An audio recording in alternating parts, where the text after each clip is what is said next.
That is, apart from its relational essence. But a pattern lacks simplicity in another sense, in which R176, a sensum retains simplicity. The realization of a pattern necessarily involves the concurrent realization of a group of eternal objects capable of contrast in that pattern. The realization of the pattern is through the realization of this contrast. The realization might have occurred by means of another contrast in the same pattern, but some complex contrast in that pattern is required. But the realization of a sensum in its ideal shallowness of intensity, with zero width, does not require any other eternal object, other than its intrinsic apparatus of individual and relational essence. It can remain just itself, with its unrealized potentialities for patterned contrasts. An actual entity with this absolute narrowness has an ideal faintness of satisfaction, differing from the ideal zero of chaos, but equally impossible. For realization means ingression in an actual entity, and this involves the synthesis of all ingredients with data derived from a complex universe. Realization is ideally distinguishable from the ingression of contrasts, but not in fact. The simplest grade of actual occasions must be conceived as experiencing a few sensa, with the minimum of pattern contrast. The sensa are then experienced emotionally, and constitute the specific feelings whose intensities sum up into the unity of satisfaction. In such occasions the process is deficient in its highest phases. The process is the slave to the datum.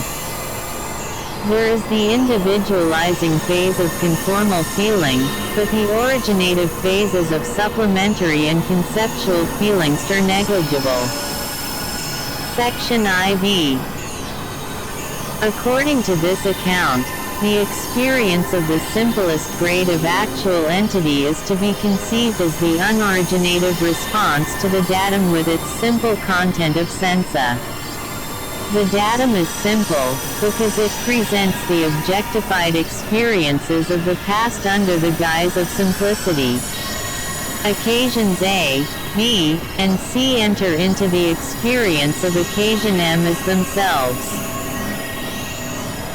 Experiencing 177, sensa 81 and 82 unified by some faint contrast between 81 and 82, occasion M responsively feels sensa 81 and 82 as its own sensations. There is thus a transmission of sensation emotion from A, B, and C to M. If M had the wit of self-analysis, M would know that it felt its own. Discussions and applications. 116. Sensa, by reason of a transfer from A, B, and C to itself. Thus the unconscious direct perception of A, B, and C is merely the causal efficacy of A, B, and C as elements in the constitution of M. Such direct perception will suffer from vagueness, for if A, B, and C tell the same tale with minor variation of intensity, the discrimination of A, and B, and C from each other will be irrelevant.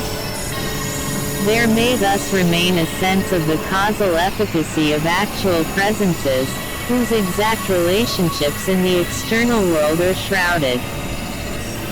Thus the experience of M is to be conceived as a quantitative emotion arising from the contribution of sensa from A, B, C and proportionately conformed to by M. Generalizing from the language of physics, the experience of M is an intensity arising out of specific sensa, directed from A, B, C. There is in fact a directed influx from A, B, C of quantitative feeling, arising from specific forms of feeling. The experience has a vector character, a common measure of intensity, and specific forms of feelings conveying that intensity. If we substitute the term energy for the concept of a quantitative emotional intensity, and the term form of energy for the concept of specific form of feeling, and remember that in physics, vector means definite transmission from elsewhere, we see that this metaphysical description of the simplest elements in the constitution of actual entities agrees absolutely with the general principles according to which the notions of modern physics are framed. The datum in metaphysics is the basis of the vector theory in physics. The quantitative satisfact ion in metaphysics is the basis of the scalar localization of energy in physics. The sensa in metaphysics are the basis of the diversity of specific forms under which energy clothes itself. Psi-178 entific descriptions are, of course, entwined with the specific details of geometry and physical laws, which arise from the special order of the cosmic epoch in which we find ourselves. But the general principles of physics are exactly what we should expect as a specific exemplification of the metaphysics required by the philosophy of organism. It has been a defect in the modern philosophies that they throw no light whatever on any scientific principles. Science should investigate particular species, and metaphysics SHQULD investigate the generic notions under which those specific principles should fall. Yet, modern realisms have had nothing to say about scientific principles, and modern idealisms have merely contributed the unhelpful suggestion that the phenomenal world is one of the inferior avocations of the absolute. The direct perception whereby the datum in the immediate subject is inherited from the past can thus, under an abstraction, be conceived as the transference of throbs of emotional energy, clothed in the specific forms provided by sensa. Since the vagueness in the experient subject will veil the separate objectifications wherein there are individual contributions to the total satisfaction, the emotional energy in the final satisfaction wears the aspect of a total intensity capable of all gradations of ideal variation. But in its origin it represents the totality arising from the contributions of organisms and environment. 117. Separate objects to that form of energy. Thus, having regard to its origin, a real atomic structure of each form of energy is discernible, so much from each objectified actual occasion, and only a finite number of actual occasions will be relevant. This direct perception, characterized by mere subjective responsiveness and by lack of origination in the higher phases, exhibits the constitution of an actual entity under the guise of receptivity. In the language of causation, it describes the efficient causation operative in the actual world. In the language of epistemology, as framed by Locke, it describes how the ideas of particular 179 existence are absorbed into the subjectivity of the percipient and are the datum for its experience of the external world. In the language of science, it describes how the quantitative intensity of localized energy bears in itself the vector marks of its origin, and the specialities of its specific forms. It also gives a reason for the atomic quanta to be discerned in the building up of a quantity of energy. In this way, the philosophy of organism as it should appeals to the facts. Section B. The current accounts of perception are the stronghold of modern metaphysical difficulties. They have their origin in the same misunderstanding which led to the incubus of the substance-quality categories. Categories. The Greeks looked at a stone, and perceived that it was gray. The Greeks were ignorant of modern physics, but modern philosophers discuss perception in terms of categories derived from the Greeks. The Greeks started from perception in its most elaborate and sophisticated form, namely, visual perception. In visual perception, true perception is most completely made over by the originative phases in experience, phases which are especially prominent in human experience.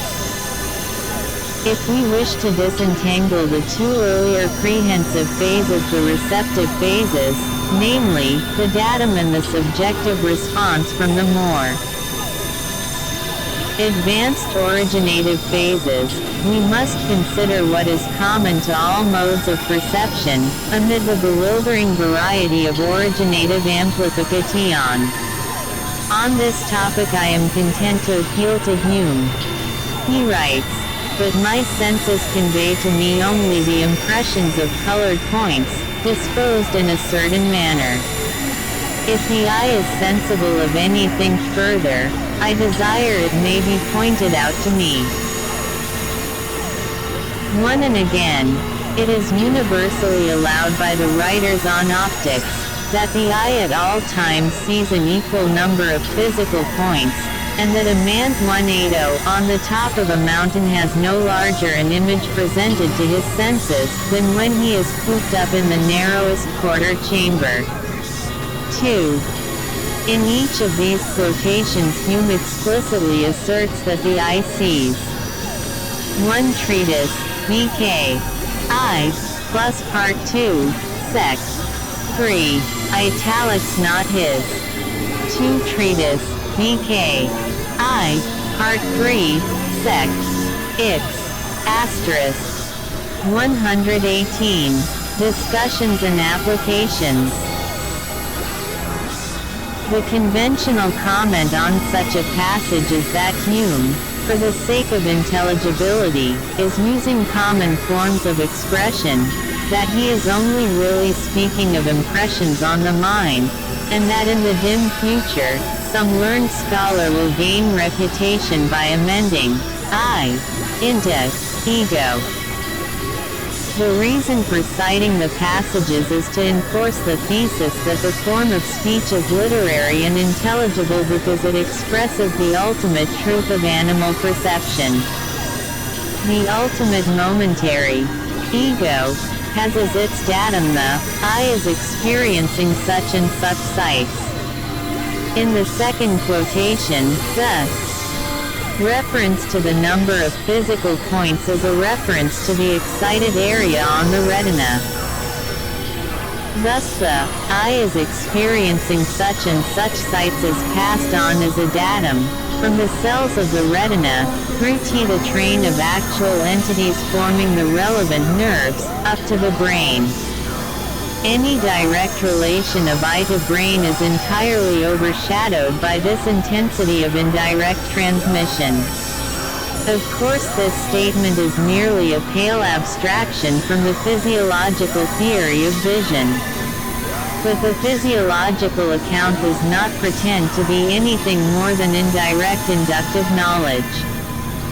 The point here to be noticed is the immediate literary obviousness of, the eye is experiencing such and such sights. This is the very reason why Hume uses the expression in spite of his own philosophy. The conclusion, which the philosophy of organism draws, is that in human experience the fundamental fact of perception is the inclusion, in the datum, of the objectification of an antecedent part of the human body with such and such experiences. Hume agrees with this conclusion sufficiently well so as to argue from it, when it suits his purpose. He writes, I would fain ask those philosophers, who found so much of their reasonings on the distinction 181 of substance and accident, and imagine we have clear ideas of each, whether the idea of substance be derived from the impressions of sensation or reflection. If it be conveyed to us by our senses, I ask, which of them, and after what manner? If it be perceived by the eyes, it must be a color; if by the ears, a sound; if by the palate, a taste, and so of the other senses. Point 3. We can prolong Hume's list. The feeling of the stone is in the hand, the feeling of the food is the ache in the stomach, the compassionate yearning is in the bowels. According to biblical writers, the feeling of well-being is in the viscera passum. Ill temper is the emotional tone derivative from the disordered liver. In this list, Hume's and its prolongation, for some cases as in sight, for example the supplementary phase in the ultimate subject overbalances in importance the datum inherited from the eye.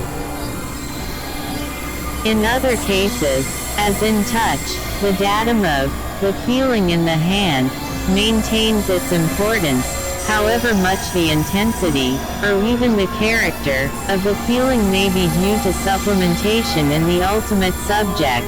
This instance should be contrasted with that of sight. In the instance of the ache the stomach, as 3 Treatise, B.K. I, Part 1, Sect. B. Organisms and Environment. 119.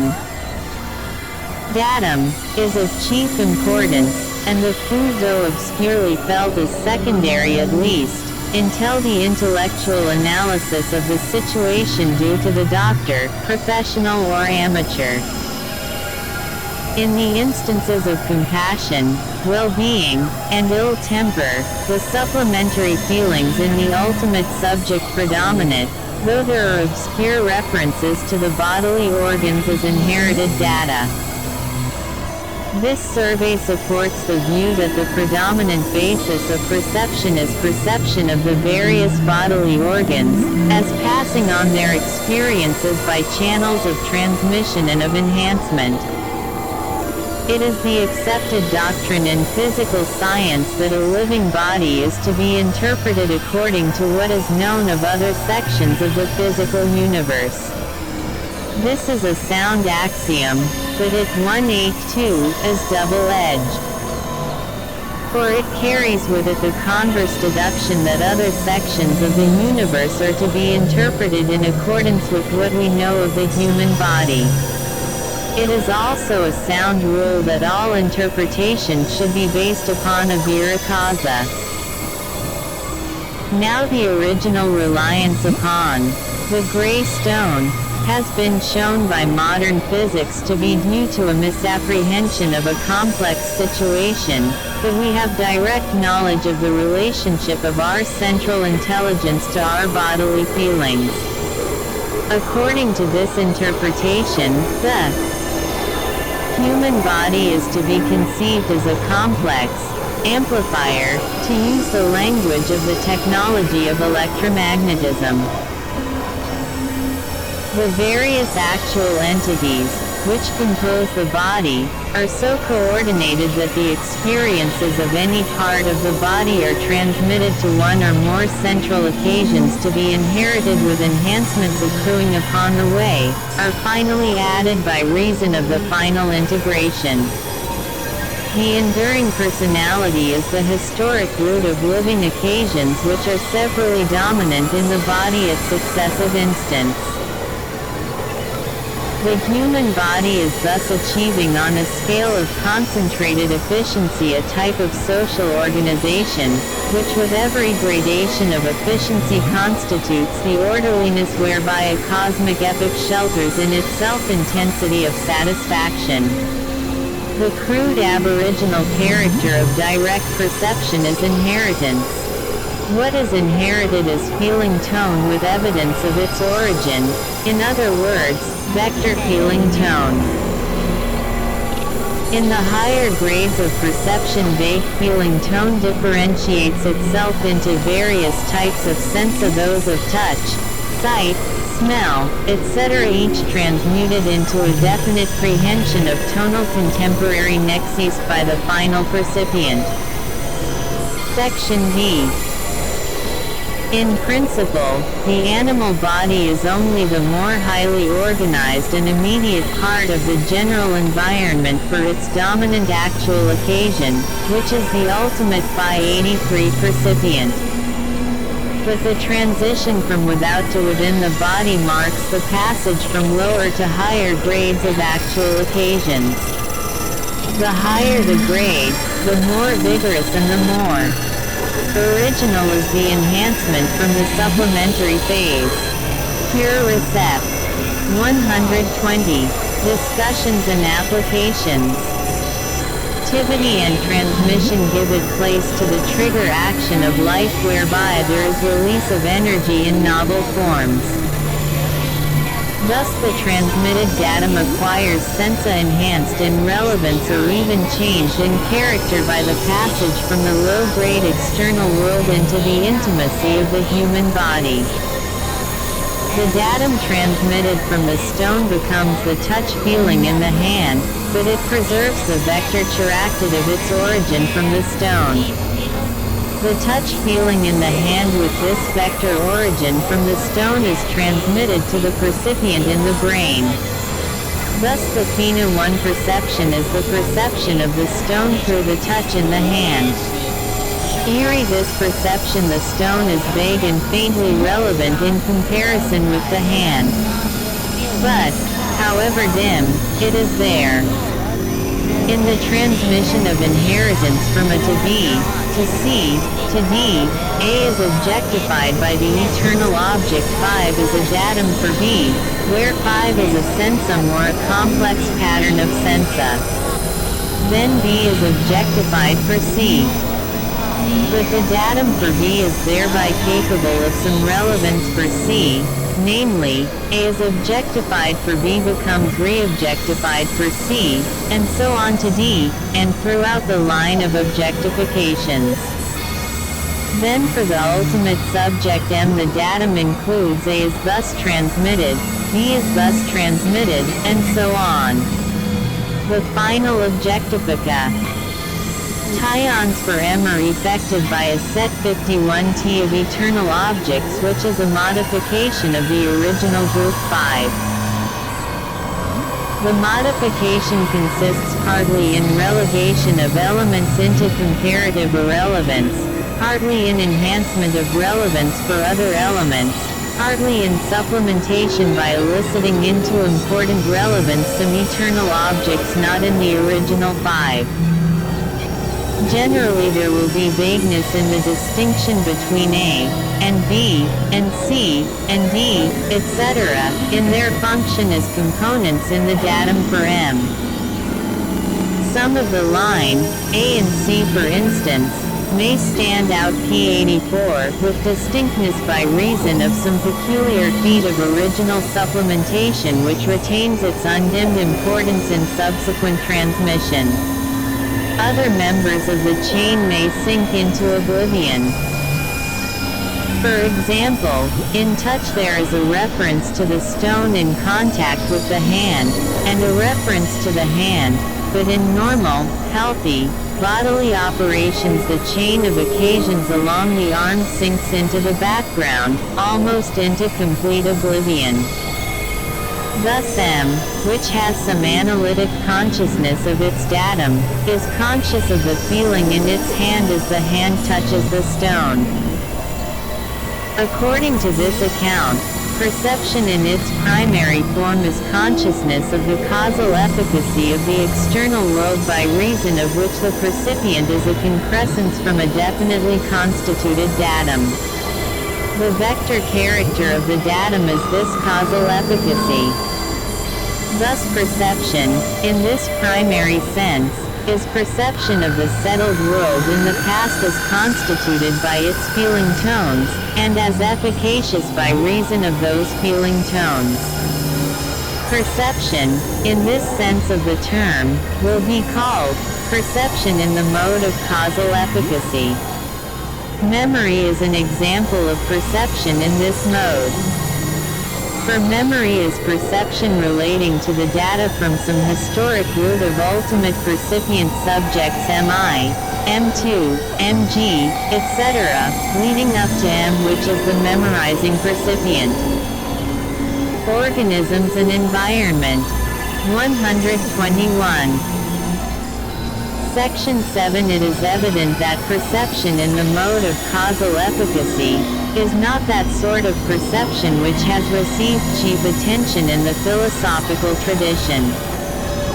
Philosophers have disdained the information about the universe obtained through their visceral feelings, and have concentrated on visual feelings.